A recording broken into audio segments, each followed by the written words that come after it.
Section 1. You will hear two teachers, Andrew and Katie, discussing the coming excursion of their language class. First, you have some time to look at questions 1 to 6.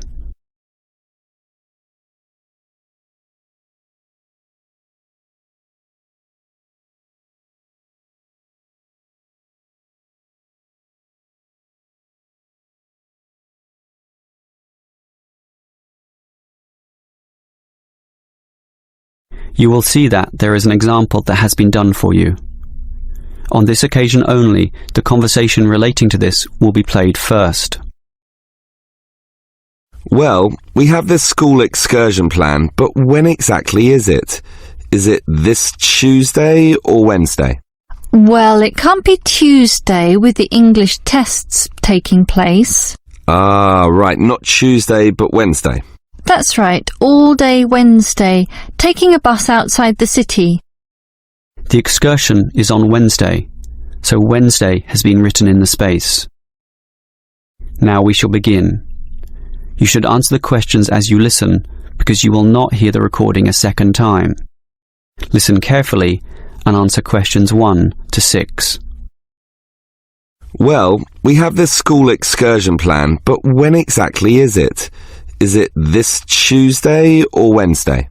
Well, it can't be Tuesday with the English tests taking place. Ah, right, not Tuesday but Wednesday. That's right, all day Wednesday, taking a bus outside the city. And where are we going? Last month we went to Arthur Island, so this time we're going to the animal park. Arthur Island was okay, but it was too cold. Let's hope the weather for this week's excursion is better.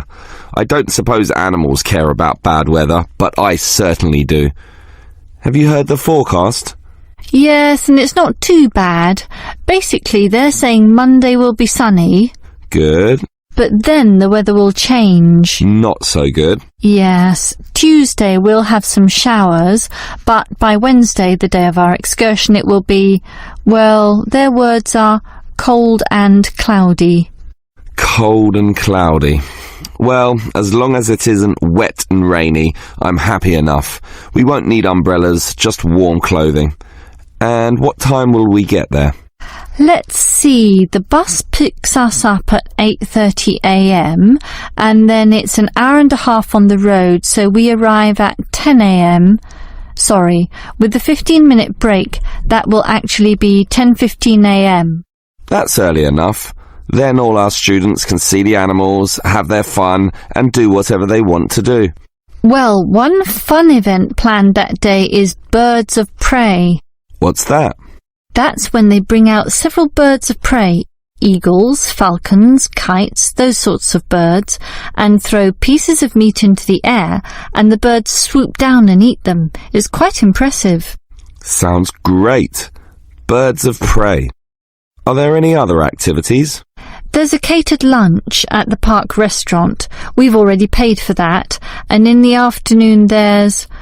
Well, I had a choice between the reptile display and the koala handling. In the reptile display, the students can handle live pythons and various other snakes. Surely they'd rather hold koalas. I'm sure, but the koalas can't be handled unless the weather's sunny, and given the forecast, I thought it better to choose the reptile display. That's a shame. These Asian students would love the koala handling. Yes, I know, but we can't control the weather. And then we get back. What time will that be? We leave the park at 4:30, but then we face traffic, so we won't get back until well after 6 p.m. It will most likely be 6:30, but that's better than the last trip. We didn't get home until 8:30 that time. Yes, that was a bit too late, wasn't it? Before you hear the rest of the conversation, you have some time to look at questions 7 to 10.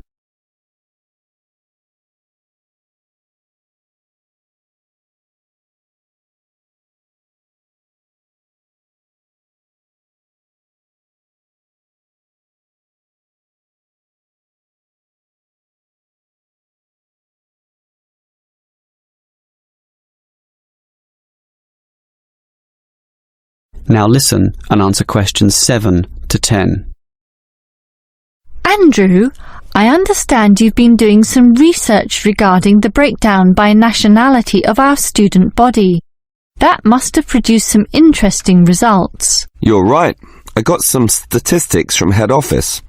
I would imagine that most of our students are either Japanese or Chinese. You imagine right. But it's the Chinese who constitute the majority, but only just. I had thought Koreans might be second, but it's actually the Japanese, quite close behind. It's somewhat surprising, but obviously all those study tours that our university markets in Japan are bringing in students. What's the breakdown exactly?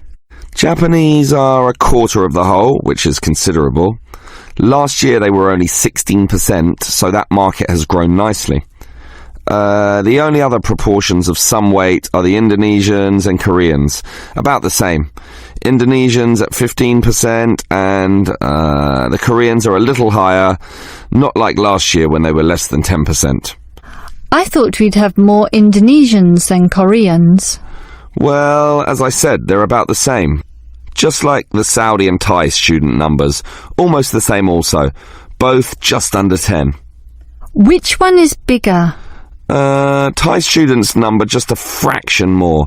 As for the other nationalities, collectively they're only 3%, so it wasn't worth giving each of them a separate category. I just grouped them under other. That's Vietnamese, South American, a couple of Russians, and so on. That is the end of section 1. You now have half a minute to check your answers. Now turn to section 2.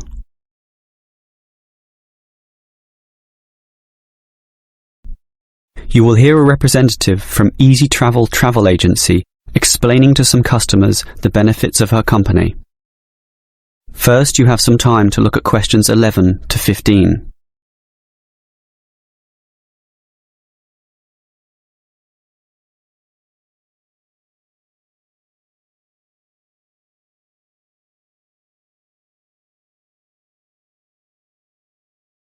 Now listen carefully and answer questions 11 to 15.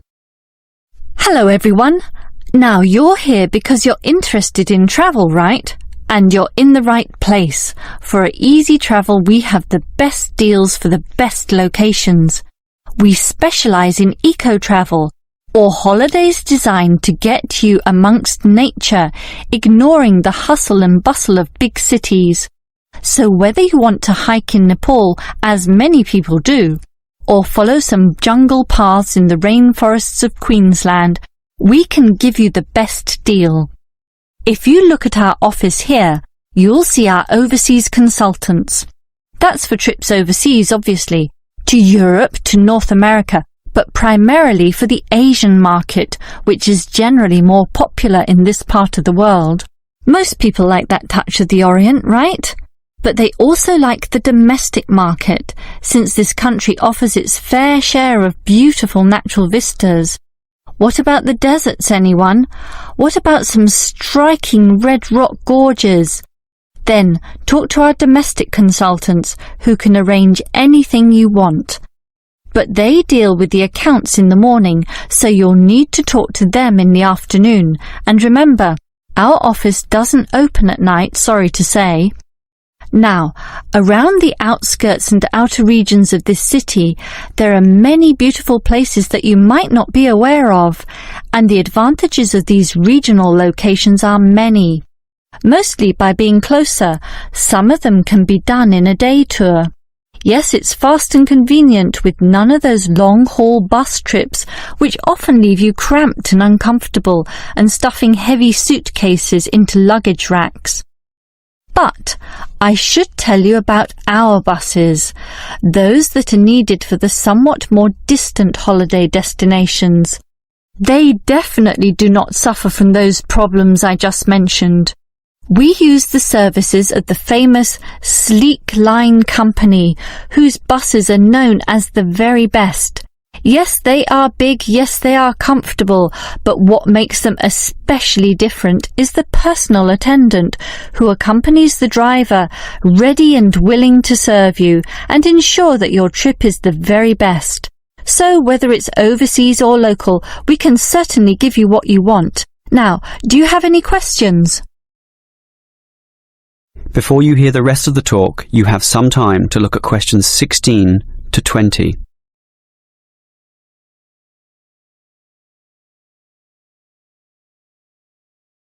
Now listen and answer questions 16 to 20. Right, let me orient you to our main Easy Travel office here. On this table right beside us are travel magazines for you to browse through, and on the wall next to that are many more for all parts of the world. Our 4 travel consultants sit over there on the other side of that long counter. That's right, 4 of them, side by side, all serving various regions. Now, let me tell you their specific functions. Firstly, the consultant on the left, next to the plant, is the local tours consultant, serving tours in the immediate vicinity of this city. Next to her is what we call regional tours, targeting the statewide options. Next to her is the interstate tours, and that can involve either buses or planes. In the former case, utilising the Sleek Line bus service, as you know. And finally, next to her in the corner is General Inquiries, which is self-explanatory. If you have questions of a general nature, rather than one relating to specific destinations, you can go there. Now, as I said, we can do international tours, and for that you need our big office, just through that door, the one between those 2 plants. However, if your international tour is in the Asian region, which is generally our most popular option, then we deal with that in a separate room, the one opposite international tours, but not the corner one. Just go through that door on the left, the one next to that cupboard. The door next to that is, in fact, our general office, so please don't go through there. That's reserved for staff members only. That is the end of section 2. You now have half a minute to check your answers. Now turn to section 3. Section 3. You will hear 2 students, Sam and Liz, discussing their university orientation program. First, you have some time to look at questions 21 to 24.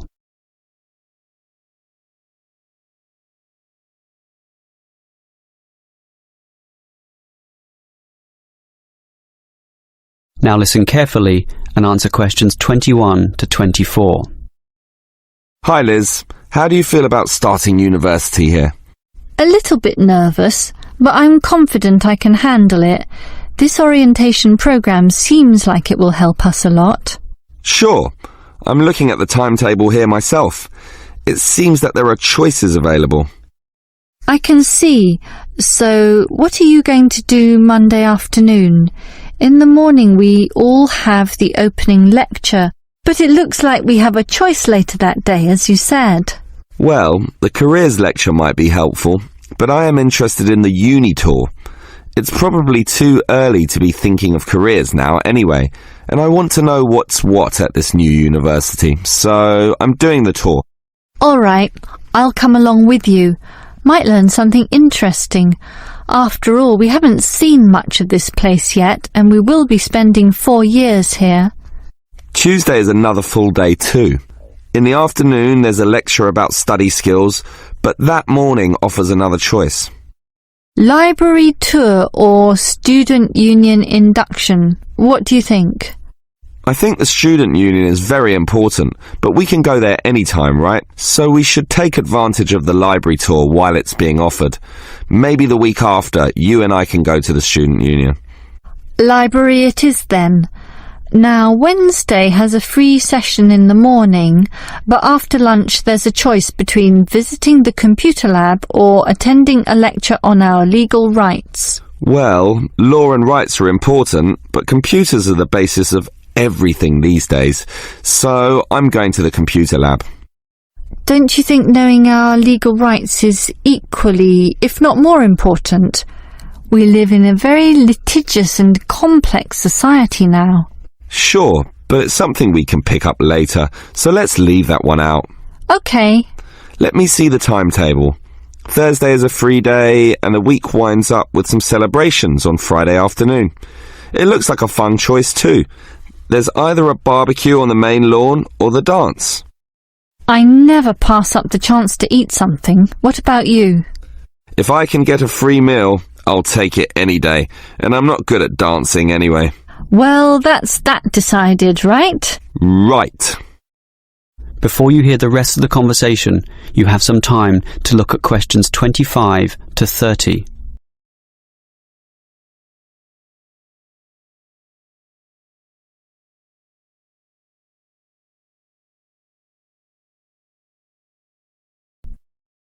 Now listen and answer questions 25 to 30. Guess what, Liz? There's another interesting thing in this orientation booklet, and it looks important, about a style guide. What's that? Take a look yourself.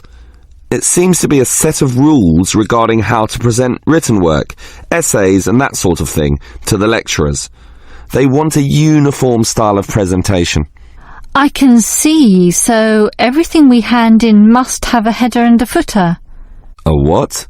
A header and a footer. The footer is at the bottom of the page and the header is at the very top.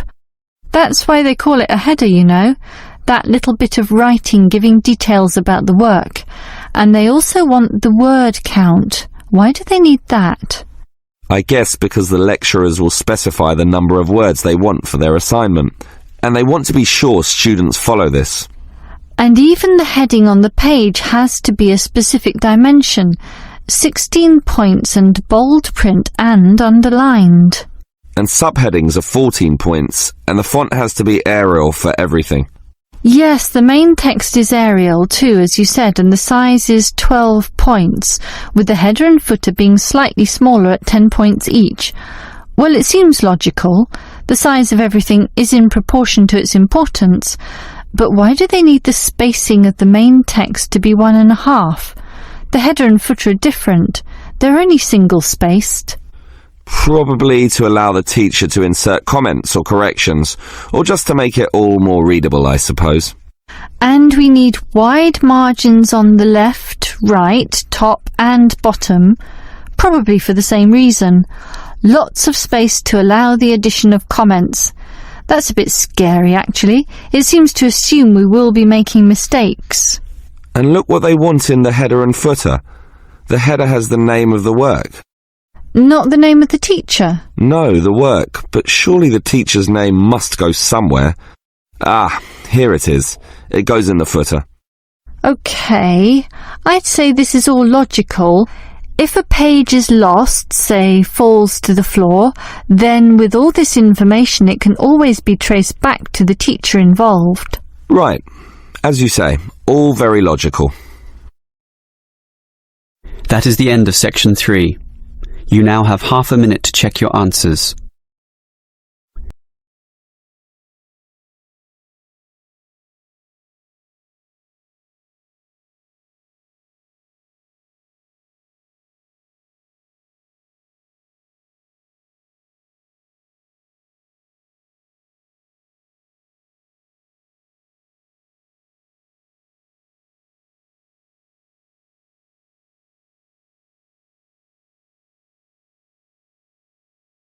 Section 4.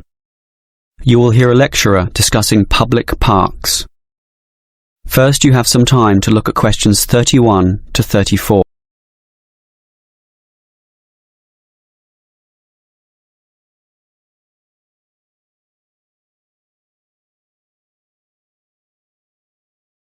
Now listen carefully and answer questions 31 to 34. Most of us are familiar with a local park. We spend time there, play there, and have some of our best memories in these places. But what is a park? Basically, it can be defined as a natural, or at least semi-natural, piece of land, planted with a variety of trees, bushes and flowers, protected and reserved for the enjoyment of all citizens. There are usually regulations about the sorts of behaviour that can take place within. And sometimes there are facilities such as children's playgrounds or fields for ball games and other sorts of activities. For this reason, if there is grass, it is kept short, and this also discourages the breeding of insect pests. A well-maintained park actually needs a lot of people to look after it, and more so if the park showcases special plants, flowers or trees, in which case it is called a botanic garden.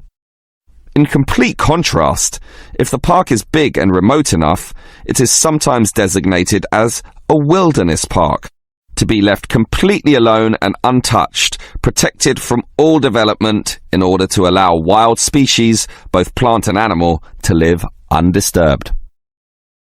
But it is the urban park, the sort of park that most people are familiar with, that I want to talk about now. These preserve natural landscapes for the pleasure of the urban population, most commonly just for passive recreation. In other words, allowing people just to observe the trees and lie in the grass. And such passive recreation is certainly needed. Before you hear the rest of the lecture, you have some time to look at questions 35 to 40.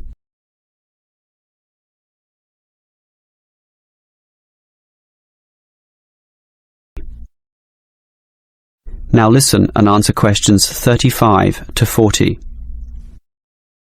Continuing on the subject of parks, it might surprise you to know that once there were none. 1,000 years ago, there was no need, since there were already extensive open spaces, forests and wilderness surrounding most cities and towns, for example in Europe. These dark, dank forests were large and even dangerous, full of wild animals and with the potentially fatal result of getting lost. Hence, fairy tales evolved about witches living in these areas and the wolves and bears which could threaten young children. However, with the rapidly increasing human population, the original wilderness and natural open spaces were intruded upon. Forests were cut down as population spread, and with them, urban pollution and further deforestation. But it was only with the advent of the Industrial Revolution that people realized natural areas needed to be preserved to give the populace access to the sort of nature that was fast disappearing due to the uncontrolled development and demand for resources. The first park expressly designed for that purpose is usually considered to be Prince's Park in Liverpool. This was in 1841 on land donated to the public by a rich iron merchant. With such a generous donation, worth about £50,000, the council decided to invest £5,000 of its own money in making it look good. Consequently, they hired a landscape designer, Joseph Paxton, who designed twisting turning pathways among shade-giving trees, all based around a central lake. In many ways, it became the prototype for all later large parks, including the famous Central Park in New York. But if we were to pick the park that most people are familiar with, it would be the much smaller neighbourhood park. These can be tiny, but by being in the midst of extensive development and dense populations, they are increasingly seen as a refuge, where one can get a glimpse of true nature. Many psychologists now maintain that this glimpse is necessary, for ultimately, as a species, we have an innate affinity for nature, and the concrete urban zoo clashes with our inner being. This has seen a rejuvenation of many urban parks that were once left to decay, for example in New York or London, and indeed some cities such as Melbourne are known all over the world for their abundance of carefully maintained parks, including a world-famous botanic garden. That is the end of section 4. You now have half a minute to check your answers. That is the end of the listening test. In the IELTS test, you would now have 10 minutes to transfer your answers to the answer sheet.